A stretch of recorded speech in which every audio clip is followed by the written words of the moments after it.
A paz do Senhor, meus irmãos. Vamos falar de algo que todo mundo pensa, mas poucos têm coragem de discutir abertamente. O que acontece com a alma após a morte? Será que você vai direto para a eternidade ou a sua alma fica dormindo até o dia da ressurreição?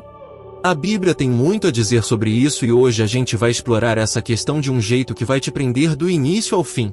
Sabe, muitos irmãos ficam perdidos quando o assunto é para onde vai a alma depois da morte.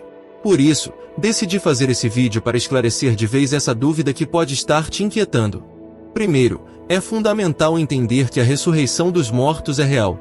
A Bíblia deixa claro que, no dia em que a igreja for arrebatada ao céu, os corpos daqueles que morreram em Cristo vão ressuscitar e se juntar a nós, indo direto para o céu para estar com o Senhor.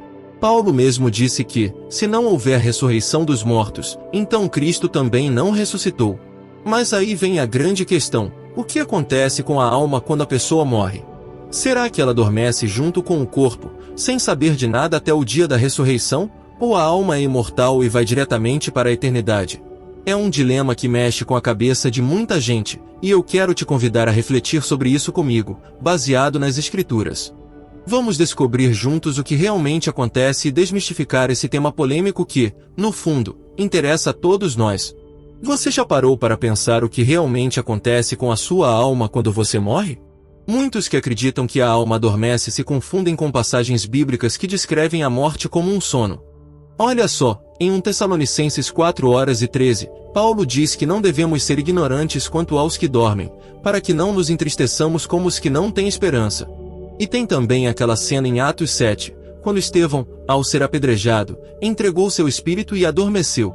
Mas será que essas passagens realmente significam que a alma dorme? A resposta é um pouco mais complexa e fascinante. Quando a Bíblia fala da morte como um sono, está se referindo ao corpo, não à alma. Somos seres tripartidos, espírito, alma e corpo, como a Bíblia ensina. E quando ela chama a morte de sono, é porque há uma esperança poderosa: nossos corpos um dia ressuscitarão. Sim, seu corpo pode morrer e virar pó, mas sua alma? Essa é imortal e transcende a morte física. Então, quando você ouve que alguém dormiu no Senhor, lembre-se de que a esperança de ressurreição está viva e bem. A alma não fica num estado de animação suspensa, esperando um despertador divino.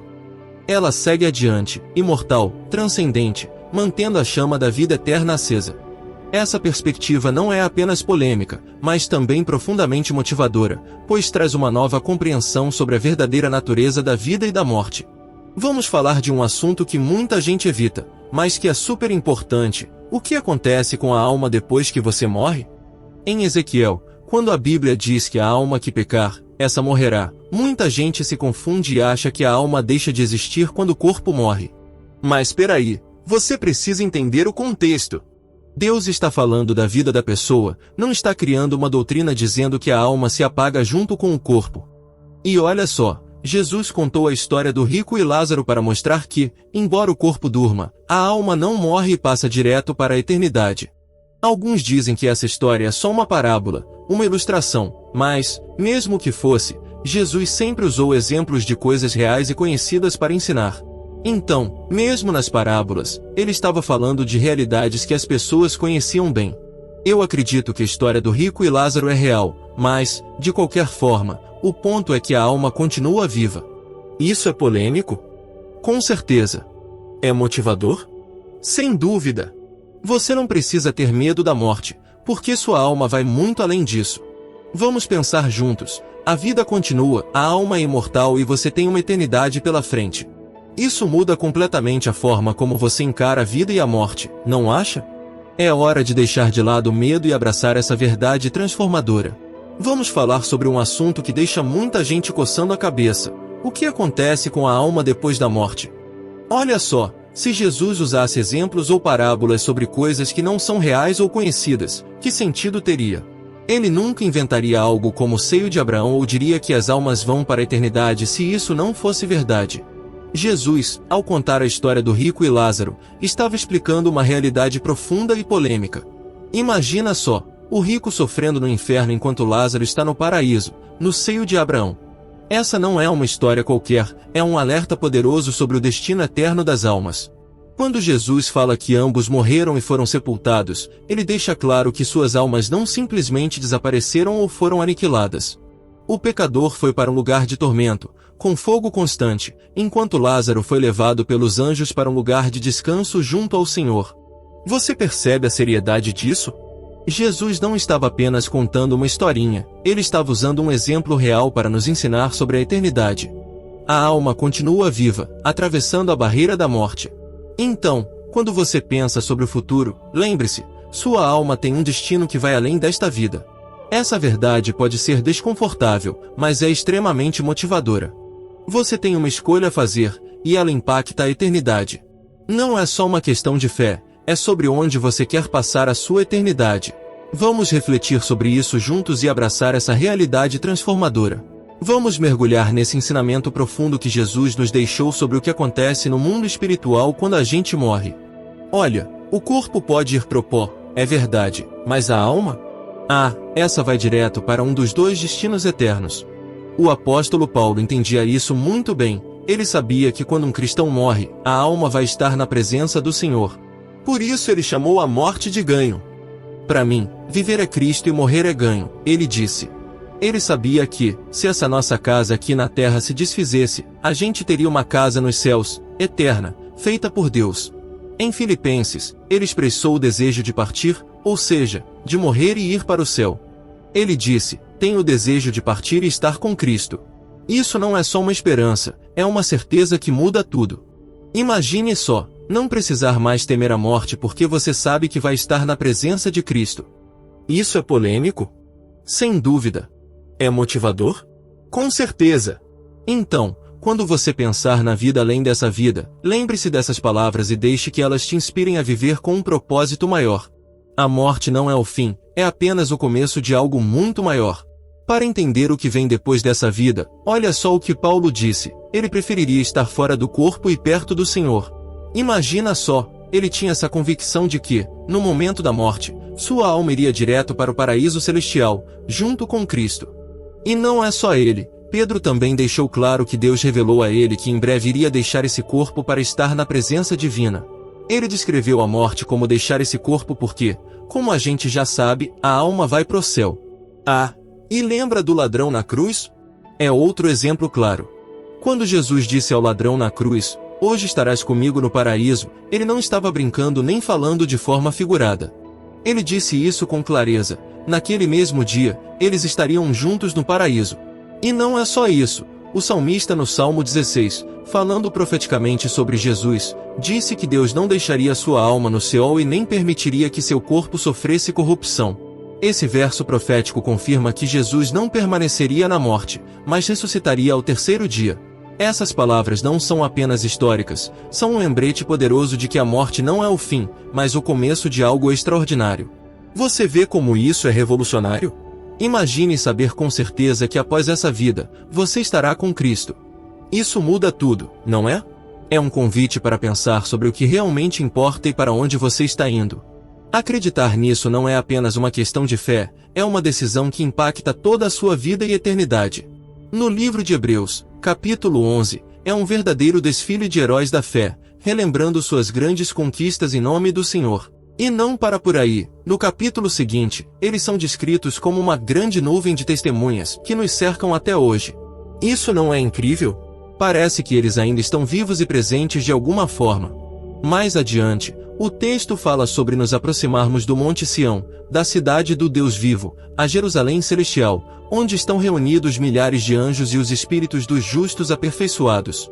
É bastante claro, no céu, hoje, estão as almas daqueles irmãos que já partiram fisicamente. É como se essa nuvem de testemunhas continuasse nos encorajando e inspirando, mostrando que a fé deles não morreu com seus corpos, mas vive em um lugar eterno ao lado do Senhor.